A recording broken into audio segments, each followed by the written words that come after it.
तो इस द्वितीय अध्याय में भगवान श्री कृष्ण अर्जुन को समझा रहे हैं कि कर्म ही हमारे अधिकार में है। हम सिर्फ कर्म पे ही अपना वो कर सकते हैं। हमारा काम सिर्फ कर्म करना है। कर्म के अलावा हम कुछ नहीं कर सकते हैं। फल की इच्छा हमें नहीं करनी चाहिए। कर्म कैसे करना है? कर्म जो कुछ भी है, मन को निर्मल करने का काम है, जिसमें बताया समता ही कर्म है। पीछे बताया समता की स्थिति, जिसमें न राग है न द्वेष है। जो है जैसा है उसको वैसा ही जानना है। ये आगे हमें बताएंगे तीसरे चौथे अध्याय में। कर्मण्येवाधिकारस्ते मा फलेषु। और उसको उसके जानने से होने क्या वाला है, तो पीछे बताया उससे होगा क्या। हमारे सारे बंधन खुल जाएंगे। ये बताया है तू बंधन से छूट जाएगा। अगर जैसा है उसको वैसा ही जानेंगे तो बंधन खुलेगा। द्वेष नहीं कर रहे हैं, राग नहीं कर रहे हैं। जैसी स्थिति है उसको सहज स्वीकार्य है। तनिक भी राग नहीं है मन में, किंचित द्वेष नहीं है। तो कह रहे हैं इससे बंधन खुलते हैं, जो विकार हैं वो निकलते हैं। और जब हम राग करने लगते हैं, द्वेष करने लगते हैं, तो विकार में बंधने लगते हैं और गांठें बांधने लगते हैं। दूसरा बताया कि इसमें आरंभ का बीज का नाश नहीं है। अगर हम एक क्षण की समता सध गई, एक क्षण की भी समता बड़े कल्याण की होती है, बहुत लाभ देती है, उस ओर ले जाती है और गति को भी बढ़ाती है। इस कर्म का थोड़ा भी साधन जन्म मरण के भय से उद्धार करने वाला है। लेकिन ये अभी यहाँ नहीं बताया है। और बताया कि ये बुद्धि एक ही है, क्रिया एक ही है, जो करना है वो एक ही काम है। क्या काम है? समता, सिर्फ समता। योगस्थ कुर कर्माणि संगम त्यक्त्वा धनंजया। संग को त्याग कर, संग दोष को त्याग कर। क्या है संग? आसक्ति है, मैं मेरे की प्रति आसक्ति, अपने संस्कृति जो कल्चर है, जो कर्म कांड है, उनके प्रति आसक्ति। कहे संग दोष को त्याग करना, अच्छा न बुरा, जो है जैसा है उसको वैसा ही सिद्धि और असिद्धि में समान भाव रखकर क्या करना है? कर्म करना है। और वो कर्म क्या है? समत्वम योग उच्यते। समता ही स्थापित रखनी है जीवन में। समता सबसे महत्वपूर्ण है। और वो समता बाहर बाहर से हम करेंगे। बाहर की समता किसी काम की नहीं है, हमारे किसी काम की नहीं है। बाहर किसी ने हमें कुछ बोल दिया, किसी ने कुछ हमारे साथ अभद्रता कर दिया, हमने मन में रखा कि चलो जाने दो, कुछ उसके उस प्रतिक्रिया हमने नहीं, उसका लाभ तो होगा। हमने प्रतिक्रिया नहीं किया, उसका लाभ तो मिलेगा, लेकिन मानस के स्तर पे लाभ नहीं मिलेगा। मानस के स्तर पे समता होनी चाहिए, और वो वेदनाओं के आधार पे समता होनी चाहिए। वो समता हमारे संस्कारों को नाश करती है। वो समता हमें कल्याण करवाने वाली है। ठीक है। उसके बाद बताया धनंजय, अवरम कर्म, निकृष्ट कर्म, वासना वाले कर्म बुद्धि योग से अत्यंत दूर है। फल की कामना वाले कृपण हैं। वे आत्मा के साथ उदारता नहीं बरतते। अर्थात क्या उदारता क्या है? आत्मा के साथ उदारता है कि मन को, आत्मा को विकारों से रहित करना है, निर्मल करना है। मन को निर्मल करने का काम ही आत्मा की उदारता है। और जो व्यक्ति उस काम में नहीं लगा है, जो समता में नहीं है, जो विकारों में दौड़ रहा है, उसको कह रहे हैं अतः समत्व बुद्धि योग का आश्रय ग्रहण करना चाहिए। जो विकारों में है वो कृपण है, गरीब है, हम्म, और उसे आवागमन बना रहता है, मुक्ति नहीं होती है। तो ज्ञान मार्ग को भी श्री कृष्ण ने बुद्धि योग कहा था कि अर्जुन, यह बुद्धि तेरे लिए ज्ञान योग के विषय में कही गई है। यहाँ निष्काम कर्म योग को भी बुद्धि योग कहा गया है। वस्तुतः दोनों में बुद्धि का दृष्टिकोण का ही अंतर है।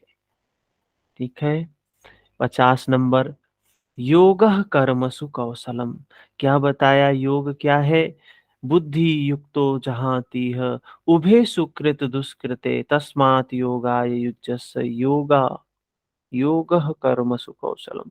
समत्व बुद्धि युक्त पुरुष पाप पुण्य दोनों को ही श्लोक में त्याग देता है। न पाप न पुण्य उससे लिपायमान नहीं होता है। इसलिए समत्व बुद्धि योग के लिए चेष्टा कर। भगवान कह रहे इसलिए समता के लिए चेष्टा कर कि ये बुद्धि समत्व हो जाए। योग कर्म सुकौशलम, समत्व बुद्धि के साथ कर्मों का आचरण कौशल ही योग है। मतलब समता के साथ प्रज्ञा, समता के साथ क्या हो? प्रज्ञा हो। जानना है ना, तो कर्म क्या है? जानना। जो है जैसा है उसको वैसा ही जानना है, यथाभूत ज्ञान दर्शन। जैसा है उसको ऐसा ही देखना है। लेकिन कैसे देखना है? समता के साथ देखना है। और वो समता के साथ जो देखेगा वही कौशल है। उसी को कहा कौशल है, वो स्किल है। वो सभी नहीं देख सकते हैं। हम लोग देखते हैं ना, कौशल विकास केंद्र ऐसी योजनाएं हैं भारत सरकार की चल रही है, जिसमें लोगों को क्या सिखाते हैं?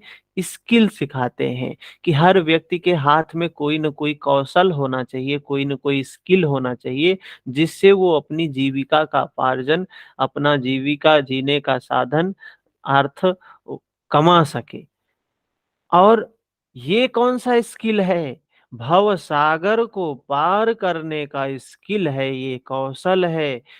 क्या? समता में स्थित होकर प्रज्ञा, प्रज्ञा पूर्वक सब समता में स्थित है। संसार में कर्म करने के दो दृष्टिकोण प्रचलित हैं। लोग कर्म करते हैं तो उसका फल भी चाहते हैं, फल न मिले तो कर्म करना ही नहीं चाहते। किंतु भगवान श्री कृष्ण ने इन कर्मों को बंधनकारी बताया है। साधना को एकमात्र कर्म मानते हैं। उनका कहना है कर्म एकमात्र है साधना।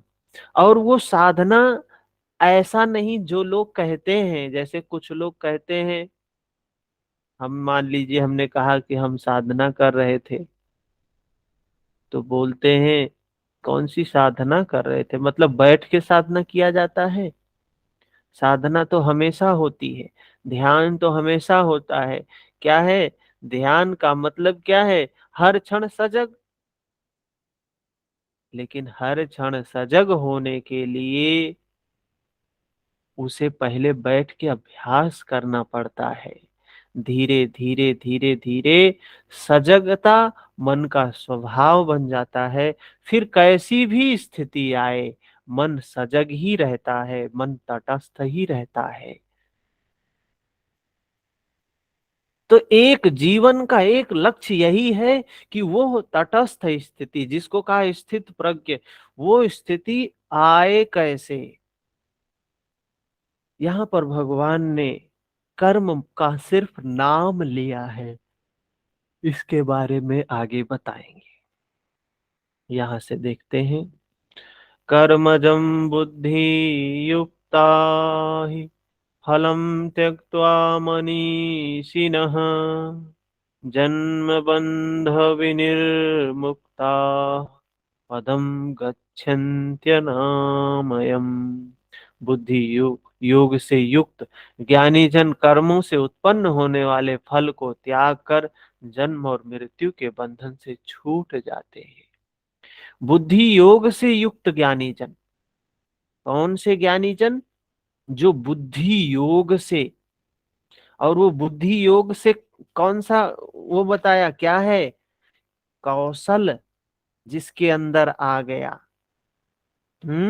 जिसके अंदर स्किल आ गया, प्रज्ञा पूर्वक समता में स्थित है बुद्धि, जहां क्या बताया?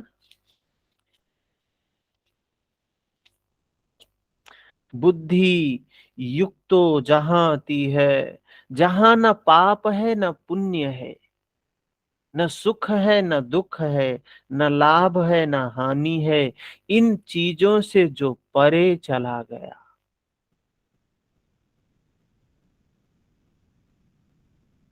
हमारे जीवन में तो यही दो द्वंद्वात्मक बातें आती हैं। सुख चाहिए, दुख नहीं चाहिए, पुण्य चाहिए, पाप नहीं चाहिए, लाभ चाहिए, हानि नहीं चाहिए, यश चाहिए, अपयश नहीं चाहिए। द्वंद्वात्मक चीजों में एक चाहिए होता है, एक नहीं चाहिए होता है। तो यहां कह रहे हैं बुद्धि योग से, अर्थात इन द्वंद्वात्मक चीजों में भगवान बुद्ध ने भी ये बातें बताई हैं कि इन द्वंद्वात्मक चीजों से कैसे योगी परे रहे, और कर्मों से उत्पन्न होने वाले फल को, जन्म मृत्यु के बंधन से छूट, जो इसमें समता स्थित स्थित हो गया। फर्क ही नहीं है क्या है ये, कह रहे हैं बंधन से छूटेगा, संस्कार उसके समाप्त होंगे, वे निर्दोष अमृतमय परम पद को प्राप्त होते हैं। उनमें कोई दोष नहीं, जो समता में है कैसा है? निर्दोष अमृतमय, उसे परम पद प्राप्त होता है। यहाँ तीन बुद्धियों का चित्रण है। सांख्य बुद्धि में दो फल हैं, स्वर्ग और श्रेय। कर्म योग में प्रवृत्त बुद्धि का एक ही फल है, जन्म मृत्यु से मुक्ति, निर्मल अविनाशी पद की प्राप्ति। बस ये दो ही योग क्रिया है, इसके अतिरिक्त बुद्धि अविवेक जन्य है, अनंत शाखाओं वाली है, जिसका फल कर्म भोग के लिए बारंबार जन्म मृत्यु लेना होता है। हमारे जीवन का लक्ष्य है कि हमें जन्म न लेना पड़े, मृत्यु ना हो। यही तो जीवन का लक्ष्य है, जन्म ना हो, मृत्यु ना हो। जन्म नहीं होगा तो मृत्यु नहीं होगा। और जो हमारे ये समाज में अध्यात्म के नाम पे चीजें चल रही हैं, पुण्य पाप के नाम पे चीजें चल रही हैं, लोग कहते हैं इसको करो पुण्य मिलेगा। हर आदमी पुण्य ही बटोरता है पूरा जीवन। हम्म। हर आदमी पुण्य बटोरता है। हर कोई शनिवार को उनके मंदिर जा रहे हैं, तो बृहस्पतिवार को उनके मंदिर जा रहे हैं, मंगलवार को उनके मंदिर जा रहे हैं, सोमवार को उनके मंदिर जा रहे हैं। क्या करने जा रहे हो भैया? तो पाप का क्षय करने के लिए, पुण्य को बढ़ाने के लिए। कहीं नहीं कहा गया है कि पुण्य और पाप दोनों का क्षय होना है, दोनों को समाप्त करना है। समाप्त तो दोनों होने वाले हैं। करना क्या है? समता कहा है, कहीं जाने के लिए नहीं कहा है। जीवन के प्रति क्षण, प्रतिपल ये समता साधने की बात कही है। कहा बस यही एक योग की क्रिया है, इसके अलावा कोई योग क्रिया है ही नहीं। इसके अलावा जो योग के नाम पे चीजें चल रही हैं वो योग नहीं है। इसके अतिरिक्त बुद्धि अविवेक जन्य है, अनंत शाखाओं वाली है, जिसका फल कर्म भोग के लिए बारंबार जन्म मृत्यु है। अर्जुन के दृष्टि में त्रिलोक के साम्राज्य देवताओं के स्वामीपन तक ही सीमित थी। इतने तक के लिए वह युद्ध में नहीं उतरना चाह रहा था। यहाँ श्री कृष्ण ने उसे नवीन तथ्य उद्घाटित करके कहा, आसक्ति रहित होके, राग द्वेष पुण्य पाप लाभ हानि यश अपयश से रहित होके क्या कर, अनामय पद को प्राप्त हो जाएगा, अमृत पद को प्राप्त हो जाएगा। निष्काम कर्म योग परम पद को दिलाता है, जहां मृत्यु का प्रवेश नहीं है। इस कर्म में प्रवृत्ति कब होगी? कब होगी इस कर्म में प्रवृत्ति? कब हम उस अवस्था में आएंगे? यदा ते मोह कलिलम बुद्धिर्व्यतितरिष्यति तदा गन्तासि निर्वेदम श्रोतव्यस्य श्रुतस्य च। जिस काल में तेरी बुद्धि, मतलब जिस क्षण हम सभी की बुद्धि, साधक की बुद्धि, जिस क्षण अनुरागी की बुद्धि क्या हो जाएगी? मोह रूपी दलदल को पूर्णता पार कर लेगी। मोह सकल व्याधिन कर मूला। ये मोह ही तो है जो सभी व्याधियों, सभी बीमारियों को उत्पन्न किए हुए है।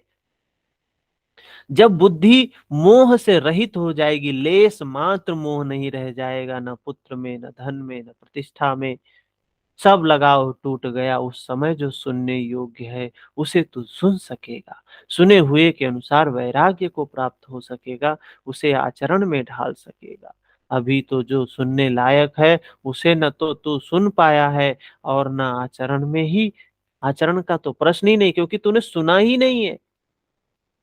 जिसका मनुष्य जन्म हुआ है और धर्म सुना ही नहीं है, आचरण में कैसे लाएगा? कोई सवाल ही नहीं उठता है। धर्म सुने ना और धर्म धारण कर ले, कैसे हो सकता है? इसी योग्यता पर भगवान फिर से प्रकाश डालते हैं। श्रुति विप्रतिपन्ना ते यदा स्थास्यति निश्चला समाधावचला बुद्धिस्तदा योगम अवाप्यस्यसि। अनेक प्रकार के वेद वाक्यों को सुनकर विचलित हुई तेरी बुद्धि जब परमात्म स्वरूप में समाधिस्थ होकर अचल स्थिर ठहर जाएगी, तब तू समत्व योग को प्राप्त होगा, तो तू समता को प्राप्त होगा। कह रहे हैं ये लोगों की वाणी को सुनकर, वेद के वाक्यों को सुनकर जो तेरी बुद्धि विचलित हुई है ना, तू जो व्याकुल हुआ है, जो अशांत हुआ है, उस परमात्म स्वरूप में समाधि में स्थित होकर जब स्थिर हो जाएगा, तब तुझे समत्व योग प्राप्त होगा और पूर्ण सम स्थिति को प्राप्त करेगा, जिसे अनामय पद कहते हैं। यही योग की पराकाष्ठा है, यही अप्राप्य की प्राप्ति है। वेदों से तो शिक्षा ही मिलती है, किंतु श्री कृष्ण कहते हैं श्रुति विप्रतिपन्ना। श्रुतियों के अनेक सिद्धांतों को सुनने से बुद्धि विचलित हो जाती है। सिद्धांत तो अनेकों सुने, लेकिन जो सुनने योग्य है, लोग उससे दूर ही है। यह विचलित बुद्धि जिस समय समाधि में स्थिर हो जाएगी, तब तू योग की पराकाष्ठा अमृत पद को प्राप्त करेगा। इस पर अर्जुन की उत्कंठा स्वाभाविक थी कि वे महापुरुष कैसे होते हैं जो अनामय पद को प्राप्त कर लिए हैं, समाधि जिनकी बुद्धि स्थिर है। उसने प्रश्न किया। क्या प्रश्न करता है? स्थित प्रज्ञस्य का भाषा समाधिस्थस्य केशव स्थितधिः किं प्रभासेत किमासीत व्रजेत किम्। समाधीयते चित्तम यस्मिन् स आत्मा एव समाधि। समाधि क्या है? सम आधि, जो जिसकी बुद्धि सम हो गई। धी मतलब बुद्धि, सम मतलब समता में, जिसमें चित्त का समाधान किया जाता है, जो समता की अवस्था है, वह आत्मा ही समाधि है। अनादि तत्व में जो समत्व प्राप्त कर ले, उसे समाधिस्थ कहते हैं। अर्जुन ने पूछा, केशव, समाधिस्थ स्थिर पुरुष, बुद्धि वाले पुरुष, महापुरुष के क्या लक्षण होते हैं? कैसे बोलता है, कैसे बैठता है, कैसे चलता है? चार प्रश्न अर्जुन ने किए। इस पर भगवान श्री कृष्ण ने स्थित प्रज्ञ के लक्षण बताए हैं। कोई व्यक्ति कहता है हम स्थित प्रज्ञ हो गए हैं, तो भगवान ने उसके लक्षण बताए हैं, वो लक्षण देख लो। अगर उसमें है तो समझ जाओ कि हाँ, है उस अवस्था को प्राप्त। जैसे हम पेड़ पौधों को पहचानते हैं, उसके गुण, उसके लक्षण लिखे होते हैं, ऐसा ऐसा होगा। तो ये है। तो भगवान ने भी बता दिया है स्थित प्रज्ञ के क्या लक्षण है, क्षत्रिय के क्या लक्षण है, वैश्य के क्या लक्षण है, शूद्र के क्या लक्षण है, ब्राह्मण के क्या लक्षण है। हम्म। वो उस लक्षण में हम हैं, जिसमें हम हैं वही हम हैं।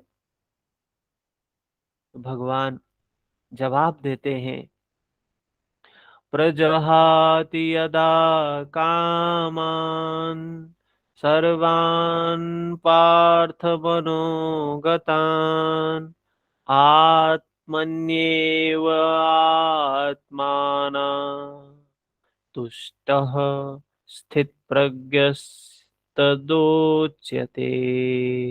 पार्थ, जब मनुष्य मन में स्थित संपूर्ण कामनाओं को त्याग देता है, जब संपूर्ण कामनाएं समाप्त, तो अब कोई कामना नहीं रही मन में, तब वह आत्मा से आत्मा में ही संतुष्ट हुआ स्थिर बुद्धि वाला कहा जाता है।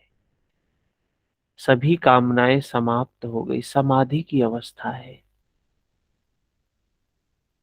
कोई तृष्णा है ही नहीं। अब है किसमें? सच में है, सत्य में है, सत्संग जो है उसके साथ है, कोई कामना नहीं है। कामनाओं के त्याग पर ही आत्मा का दीर्घ दीर्घ दर्शन होता है। ऐसी अवस्था जब किसी एक व्यक्ति के साथ आ जाती है तो उसी को कहते हैं प्रेम है। और यही अवस्था संपूर्ण जगत के साथ हो जाए, जीव संपूर्ण मनुष्यों के साथ, संपूर्ण प्राणियों के साथ, पेड़ पौधों के साथ, तो ऐसा आत्माराम आत्म तृप्त महापुरुष स्थित प्रज्ञ कहलाता है। स्थित प्रज्ञ है वो, कोई कामना ही नहीं है, किसी से नहीं है, प्रकृति से भी कोई अपेक्षा नहीं है, परम आनंद की स्थिति है।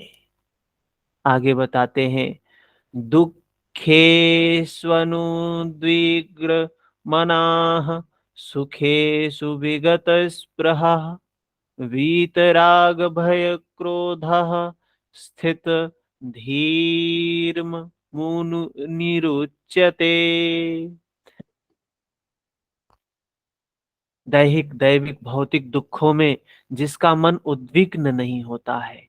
तीन प्रकार के दुख सभी जगह बताए गए हैं। बाबा गोस्वामी तुलसीदास जी भी बताया है, दैहिक दैविक भौतिक तापा राम राज काहू नहीं व्यापा, ऐसा करके तीन प्रकार के दुखों की बात उन्होंने भी की है। यहाँ भी तीन प्रकार के दुख भगवत गीता में दैहिक दैविक भौतिक बताया गया है। महर्षि पतंजलि ने भी तीन प्रकार के दुख बताए हैं, परिणाम ताप संस्कार दुख। हाँ, तीन प्रकार के दुख। और इन्हीं दुखों की शांति के लिए हम प्रार्थना के अंत में 3 बार शांति शांति शांति का उच्चारण करते हैं कि ये तीनों दुख शांत हो जाएं। भगवान कह रहे हैं जो स्थित प्रज्ञ है, दैहिक दैविक भौतिक तीनों दुखों में उसका मन व्याकुल नहीं होता है। क्या जो योगी हो गया उसके लिए दुख नहीं है? कीचड़ में कमल है तो कमल के लिए कीचड़ नहीं है क्या? कीचड़ होता है, लेकिन कीचड़ से कमल ऊपर उठ गया है। योगी के लिए भी दुख होता है, लेकिन योगी दुख से ऊपर उठ गया है।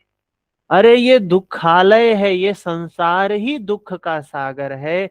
और दुख के सागर में रह के हम दुख से बच सकते हैं क्या? संभव नहीं है। बुढ़ापा उसे भी आती है, मृत्यु उसे भी आती है, बीमारी उसे भी आती है। शरीर का धर्म है ये, बूढ़ा होना शरीर का धर्म है, बीमार होना शरीर का स्वभाव है, धर्म है, नष्ट होना शरीर का धर्म है।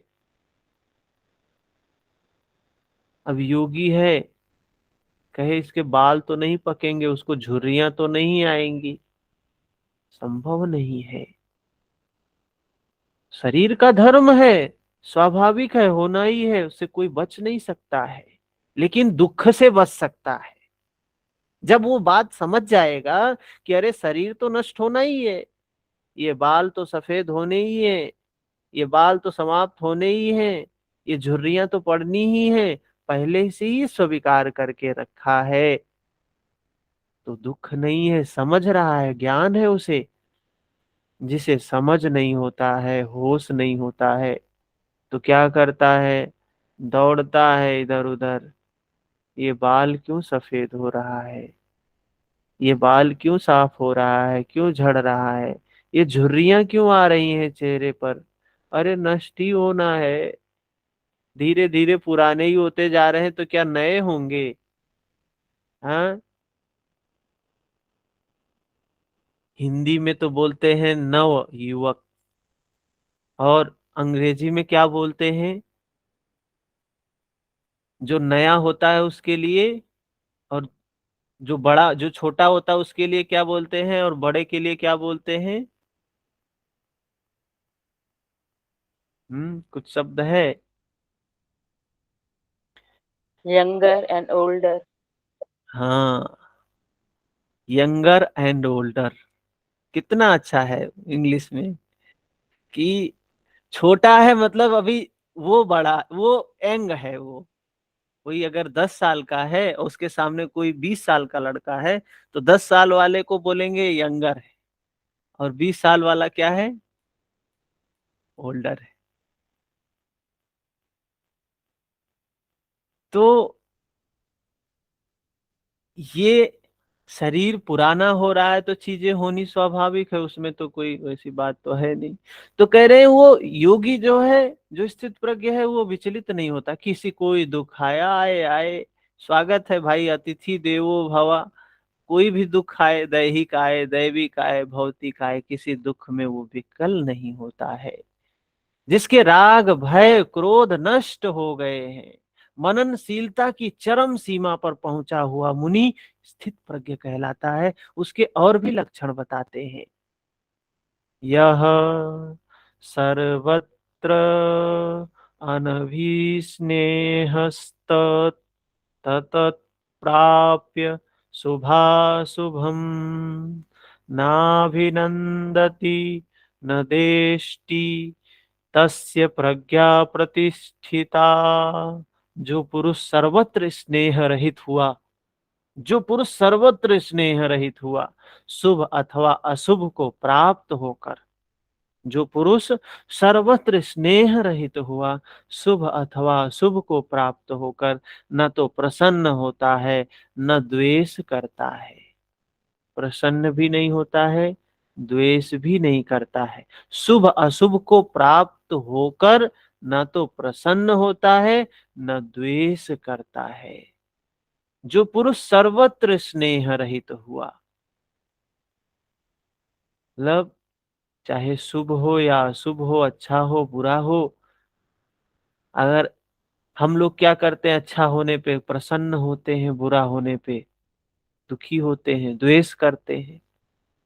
कह रहे हैं योगी जो होता है वो प्रसन्न भी नहीं होता है, दुखी भी नहीं होता है, उसकी बुद्धि स्थिर है। शुभ वह है जो परमात्मा स्वरूप में लगाता है, अशुभ वह है जो प्रकृति की ओर ले जाता है। स्थित प्रज्ञ पुरुष अनुकूल परिस्थितियों से न प्रसन्न होता है, प्रतिकूल परिस्थितियों से न द्वेष करता है, क्योंकि प्राप्त होने योग्य वस्तु न उससे भिन्न है, न पतित कराने वाले विकार ही उसके लिए है। अर्थात जब साधन से उसका अपना कोई प्रयोजन नहीं रहा, जब साधन से उसका अपना कोई प्रयोजन नहीं रहा, क्या है, स्थित प्रज्ञ, साधन से प्रयोजन नहीं है, अब समता स्थित हो गई। अब यदा संहरते चायम कुर्मो अंगानीव सर्वसः इंद्रियाणीन्द्रियार्थेभ्यस्तस्य प्रज्ञा प्रतिष्ठिता। प्रज्ञा की बात आई यहाँ, हमने शुरू में ही बताया था, समता होनी चाहिए, उसके साथ में प्रज्ञा होनी चाहिए। बुद्धि समता के साथ प्रज्ञा में प्रतिष्ठित होनी चाहिए, प्रज्ञा पूर्वक समता होनी चाहिए।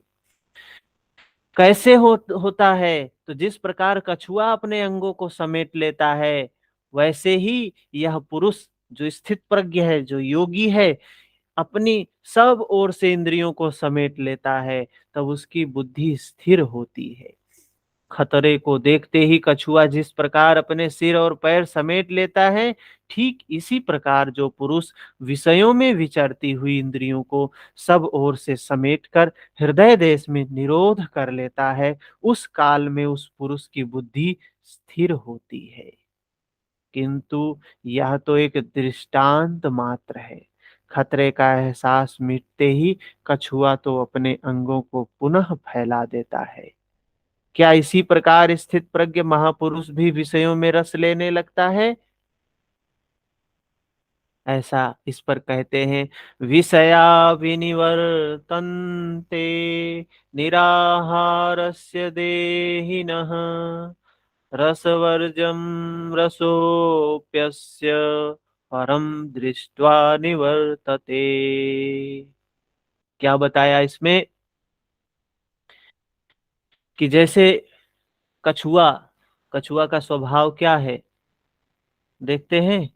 जैसे ही पानी में है, उसके सारे हाथ पांव बाहर हैं, लेकिन जैसे ही उसे दिखाई देता है, थोड़ा सा भय, आशंका होती है खतरे की, तुरंत अपने सारे अंगों को अंदर कर लेता है। उसी प्रकार ये जो महापुरुष है, स्थित प्रज्ञ है, वो विषयों में तो उसकी इंद्रियां विचरण करती हैं। अब जो योगी है, क्या उसकी इंद्रियां विषय में नहीं जाएंगी? विषयों का भोग नहीं करेंगी? भोग करेंगी, लेकिन आसक्ति नहीं होती है उनमें। वो वो विषयों का भोग वो भी करेंगे। वो अभी आंख कान नाक जीभ त्वचा है, क्या वो उसका बेकार हो जाएगा? रहेगा। उसकी बुद्धि स्थिर होती है जब उसे क्या है, खतरा महसूस हुआ, तुरंत वो उनको कछुए की तरह, जैसे कछुआ अपने अंगों को अंदर कर लेता है, ऐसे ही वो भी अपनी इंद्रियां, उनकी इंद्रिय इतनी नियंत्रण में होती हैं, जब चाहे वो अपने अधीन कर ले, जहां चाहे वहां ले जाए। उस काल में उस पुरुष की बुद्धि स्थिर होती है। जैसे कछुआ स्थिरता को प्राप्त हो जाता है, वैसे ही विषयों में रमणती हुई इंद्रिय को जब महापुरुष अंदर करते हैं, अंतर्मुखी करते हैं, तो स्थित स्थिर की अवस्था होती, स्थित प्रज्ञ की अवस्था होती है। लेकिन कछुए के साथ क्या होता? जैसे खतरा समाप्त, वैसे ही उसने अपने अंग को बाहर कर लिया। तो क्या योगी भी ऐसे कर लेता है? तो इस पे बताते हैं भगवान, विषया विनिवर्तन्ते निराहारस्य देहिनम। इंद्रियों द्वारा विषयों को न ग्रहण करने वाले पुरुष के विषय तो निवृत्त हो जाते हैं, क्योंकि वे ग्रहण ही नहीं करते। अर्थात क्या है, इंद्रिय किसी विषय को ग्रहण नहीं करती है। आग जैसे है, लकड़ी को नहीं खाती है, आग लकड़ी को स्वीकार नहीं करती है। इंद्रियों द्वारा विषयों को ना, उनकी आसक्ति क्या है, ये आसक्ति बढ़ती जाती है, बढ़ती जाती है, बढ़ती जाती है। अब जिसकी आसक्ति खत्म हो गई, अब वो विषय को क्या ग्रहण करेगा? संपर्क तो होगा विषयों से। ऐसी स्थिति में कहते हैं, विषयों, इंद्रियों द्वारा विषयों को ना ग्रहण करने वाले पुरुष के विषय तो निवृत्त हो जाते हैं, आसक्ति तो खत्म हो जाती है, क्योंकि वे ग्रहण ही नहीं करते हैं, अब आसक्ति ही नहीं है। किंतु उनका राग निवृत्त नहीं होता है, आसक्ति लगी रहती है। क्या कहना चाह रहे हैं? इंद्रियों द्वारा विषयों को ना ग्रहण करने वाले पुरुष के विषय तो निवृत्त हो जाते हैं। विषय क्या है? रूप रस गंध शब्द स्पर्श, इंद्रियों के विषय निवृत्त हो जाते हैं, क्योंकि वे ग्रहण ही नहीं करते। किंतु उनका राग निवृत्त नहीं होता है, राग रहता, आसक्ति लगी रहती है। संपूर्ण इंद्रियों को विषयों से समेटने वाले निष्काम कर्मी का राग भी परम दृष्टवा, परम तत्व परमात्मा का साक्षात्कार करके निवृत्त हो जाता है। कहने का तात्पर्य ये है कि जो योगी है, जो उस मार्ग पे चल रहा है, जब योगी अपने इंद्रियों को अंतर्मुखी करता है, जब हम ध्यान में बैठते हैं, समता में प्रज्ञा के साथ स्थित होते हैं, तो उस समय स्थित प्रज्ञा की स्थिति होती है, उस कछुए की स्थिति होती है। लेकिन ध्यान के बाद फिर हम विषयों में रमण करने लगते हैं, भोग विलास करने लगते हैं। उस समय तो विषय निवृत्त होते हैं ध्यान के दौरान, लेकिन उसके बाद वो राग तो खत्म नहीं होता है, राग तो उसका बना रहता है। तो कह रहे हैं ये जो राग है, इस मार्ग पे चलते हैं, ये राग भी, ये क्या है, परम दृष्टवा है, कल्याण करने वाला है। वो धीरे धीरे उस मुक्ति की ओर ही ले जाना है। मतलब हमें द्वेष नहीं करना चाहिए कोई चीज। राग जितना खतरनाक है उतना ही द्वेष खतरनाक है, जितना खतरनाक है उतना ही खतरनाक राग है। और राग और द्वेष दोनों साथ में होते हैं। किसी चीज से राग होता है तो किसी से द्वेष भी होता है।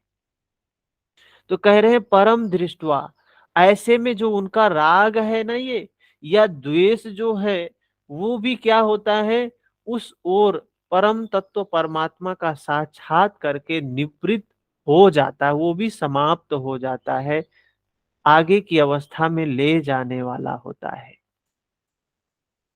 महापुरुष कछुए की तरह अपनी इंद्रियों को विषयों में नहीं फैलाता। एक बार जब इंद्रियां सिमट गई तो संस्कार ही सिमट जाते हैं, पुनः वे नहीं निकलते हैं।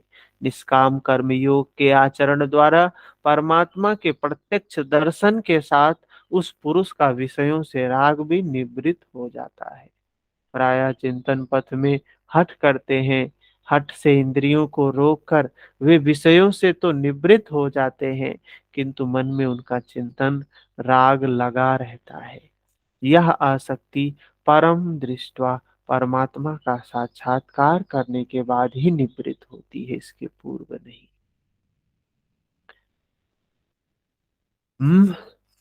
इसके बाद चलते हैं आगे। ठीक यही बात श्री कृष्ण कहते हैं कि इंद्रियों द्वारा विषयों को ना ग्रहण करने वाले पुरुष के भी विषय तो निवृत्त हो जाते हैं, किंतु साधना द्वारा परम पुरुष परमात्मा का साक्षात्कार कर लेने पर वह विषयों के राग से भी निवृत्त हो जाता है। अतः जब तक साक्षात्कार न हो, कर्म तब तक करना होता है। कर्म कब तक करना है? मन के विकारों को समाप्त करने का काम कब तक करना है? जब तक राग निवृत्त नहीं हो जाता है। उर कछु प्रथम बसाना वासना रही, प्रभु पद प्रीति सरति सो बही। रामचरितमानस में भी तुलसीदास जी ने लिखा है, इंद्रियों को विषयों से समेटना कठिन है, इस पर प्रकाश डालते हैं। क्या कह रहे हैं? 60 नंबर श्लोक। एततो हि अपि कौन्तेय पुरुषस्य विपश्चितः, इन्द्रियाणि प्रथमाथीनि हरन्ति प्रसभम मनः। कौन्तेय, प्रयत्न करने वाले मेधावी पुरुष की प्रथमनशील इंद्रियां उसके मन को बलात् हर लेती हैं, विचलित कर देती हैं। क्या है? प्रयत्न करने वाले मेधावी पुरुष की जो ये इंद्रियां हैं, उसके मन को हर लेती हैं, विचलित कर देती हैं। जब इस मार्ग पे हम चलते हैं ना, तो ये स्थिति तो आती ही आती है। 61 नंबर श्लोक। तानि सर्वाणि संयम्य युक्तासीत मत्परः, वसे हि यस्येन्द्रियाणि तस्य प्रज्ञा प्रतिष्ठिता। उन संपूर्ण इंद्रियों को संयत करके योग से युक्त और समर्पण के साथ मेरे आश्रित हूँ। क्योंकि जिस पुरुष की इंद्रियां वश में होती हैं उसी की बुद्धि स्थिर होती है। यहाँ योगेश्वर श्री कृष्ण साधन के निषेधात्मक अवयवों के साथ उसके विधेयात्मक पहलू पर जोर देते हैं। केवल संयम और निषेध से इंद्रियां वश में नहीं होती, समर्पण के साथ इष्ट चिंतन अनिवार्य है। इष्ट चिंतन के अभाव में विषय चिंतन होगा, जिसके कुपरिणाम श्री कृष्ण के ही शब्दों में है। क्या कह रहे हैं? उन संपूर्ण इंद्रियों को संयत करके योग से युक्त समर्पण के साथ मेरे आश्रित हो। मेरे आश्रित अर्थात अनित्य बोध। अनित्य बोध, अनित्यता की नित्यता को हर क्षण समझें, हर क्षण उसी के आश्रित रहें कि जो कुछ भी है अनित्य है, अनित्य है, अनित्य है। प्रज्ञा के साथ इसके आधार पे समता बना के रखें। क्योंकि जिस पुरुष की इंद्रियां वश में होती हैं उसी की बुद्धि स्थिर होती है। यहाँ योगेश्वर श्री कृष्ण साधन के निषेधात्मक अवयवों के साथ उसके विधेयात्मक पहलू पर जोर देते हैं। केवल संयम और निषेध से इंद्रियां वश में नहीं होती हैं, समर्पण के साथ संयम होना चाहिए। निषेध, निषेध और क्या है? इष्ट चिंतन। मतलब चिंतन मनन, मतलब बुद्धि के स्तर पे श्रुत ज्ञान। चिंतन कब होता है? जब सुना है तभी चिंतन होता है। तो समर्पण के साथ धर्म की बातें सुनी हो, समझी हो तो चीजें आसान हो जाती हैं। इष्ट चिंतन के अभाव में, धर्म के बारे में नहीं जान रहे हैं, सुना ही नहीं है धर्म की बातें, तो क्या होगा? तो विषय चिंतन होगा, जिसके कुपरिणाम श्री कृष्ण के ही शब्दों में आगे भगवान ने बताया है। क्या बताया है? ध्यायतो विषयान् पुंसः संगस्ते सुपजायते संगात् संजायते कामः कामात् क्रोधो अभिजायते। विषयों का चिंतन करने वाले पुरुष की उन विषयों में आसक्ति हो जाती है। जो जो सत संग, जो सच सच को छोड़ा, जिसने राग और द्वेष किया तो आसक्ति हुई, आसक्ति हुई तो कामना उत्पन्न हुई, कामना पूरी नहीं होती है तो क्रोध आता है, कामना पूरी होती है तो लोभ आता है। क्रोध किसे जन्म देता है? तो आगे भगवान बता रहे हैं, क्रोध आता है या लोभ आता है। तो क्रोध से बता रहे भगवान, क्रोध किसे जन्म देता है? क्रोधात् भवति सम्मोहः सम्मोहात् स्मृति विभ्रमः स्मृति भ्रंशात् बुद्धिनाशो बुद्धिनाशात् प्रणश्यति। क्रोध से विशेष मूढ़ता आती है, अविवेक उत्पन्न होता है, नित्य अनित्य का विचार नहीं रह जाता है, अविवेक से स्मरण शक्ति भ्रमित हो जाती है, जैसा अर्जुन को हुआ था। भ्रमतीव च मे मना, गीता के समापन पर उसने कहा, नष्टो मोहा स्मृतिर्लब्धा। क्या करें क्या न करें इसका निर्णय नहीं हो पाता है। स्मृति भ्रमित होने से योग परायण बुद्धि नष्ट हो जाती है। बुद्धि नाश होने से पुरुष अपने श्रेय साधन से च्युत हो जाता है। यहाँ श्री कृष्ण ने बल दिया है कि विषयों का चिंतन नहीं करना चाहिए। साधक को क्या करना चाहिए?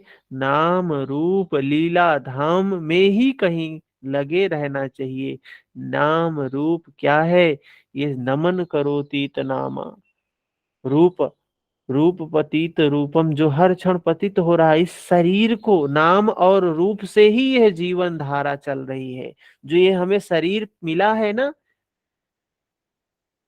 नाम क्या है? संस्कारों का रूप क्या है? ये शरीर, चित्त और स्थूल, सूक्ष्म और स्थूल शरीर से ये जीवन धारा चल रही है, इसी में हमें लगे रहना चाहिए।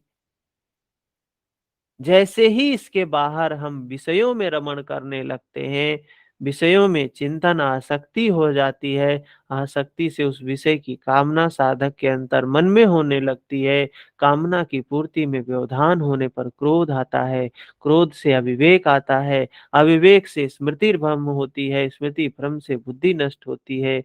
ऐसे ही एक एक चीजें होती चली जाती है।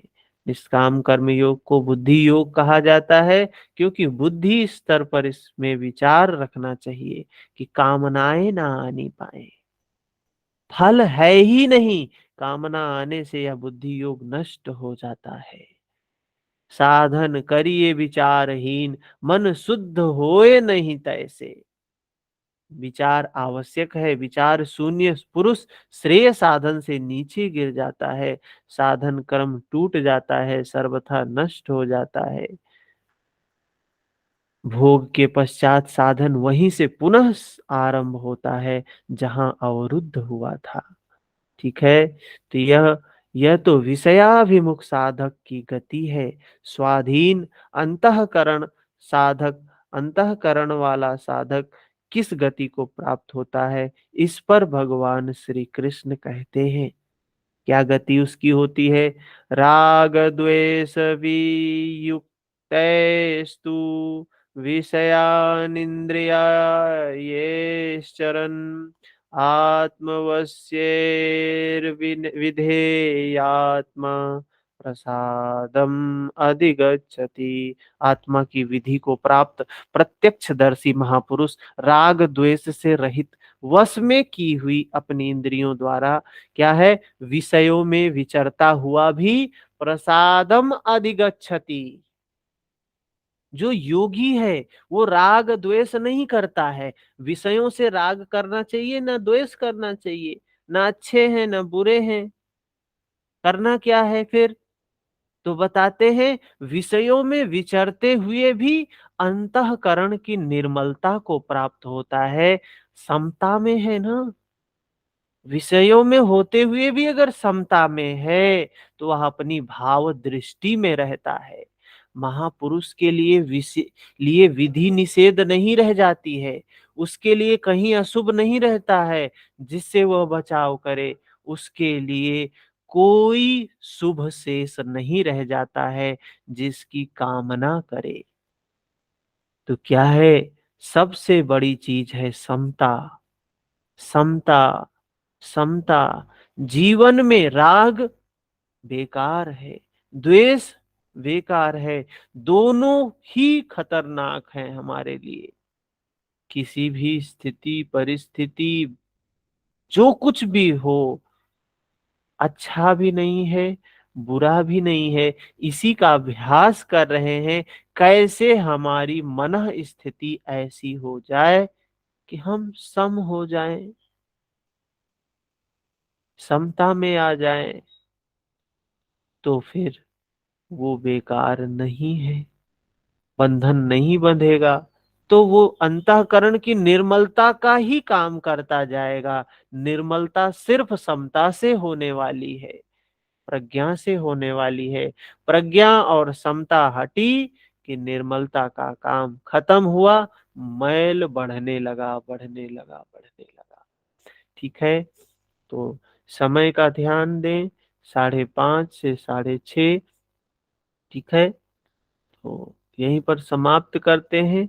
कल हम इसके आगे करेंगे। कितना है? अभी तो है, 2 दिन में समाप्त हो जाएगा, 2-3 दिन में। ठीक है, तो मिलते हैं कल सुबह 5:30 बजे। हरिओम।